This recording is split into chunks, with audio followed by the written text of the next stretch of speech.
Hola, mi nombre es Willy Macedo, soy ejecutivo de 7 estrellas de la compañía. Yo desarrollo el negocio desde Perú.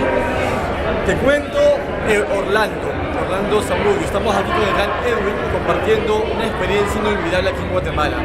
Yo te cuento lo siguiente, Orlando. En el inicio de un proyecto como Swing, un proyecto de negocios donde mucha gente aún no entiende el proyecto al principio, lo que hay que hacer es educarse. El día que en mi familia entendieron que yo estaba entrando en una segunda profesión, con posiblemente 10 veces más beneficios que mi profesión tradicional, ya que soy ingeniero de sistemas, en ese momento mi familia fueron mis primeros hinchas, mis primeros fans. Hoy toda mi familia es el negocio, hoy toda mi familia gana dinero con Swing, hoy toda mi familia viaja conmigo gracias a todos los resultados de esta increíble industria.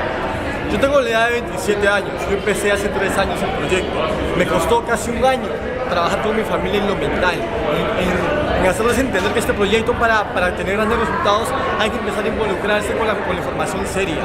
Y sobre todo Orlando, conversar, relacionarse y preguntarle a la gente de experiencia cómo hicieron ellos las primeras etapas de crecimiento y de formación. No es fácil, pero definitivamente vale la pena. Edwin me contaba que tú eres una persona con unas ganas increíbles, con un deseo de sacar esto adelante como sea. Pero te voy a decir algo que funciona muchísimo allá afuera cuando uno está, digamos, con el mundo tradicional.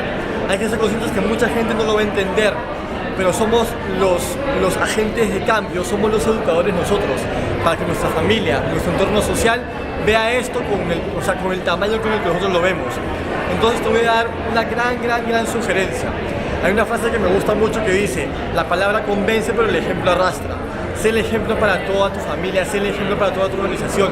Haz las cosas que el día de hoy pocos hacen para el día de mañana vivir como pocos pueden. Eso te va a hacer que tú seas un imán de personas correctas. Toda tu familia te va a seguir el día que te vea a ti haciendo y logrando lo que tú quieres lograr. Paga un precio, vale la pena y espero verte en la próxima Academia de Liderazgo, Orlando. Un abrazo desde Guatemala, nos vemos pronto, éxitos y bendiciones.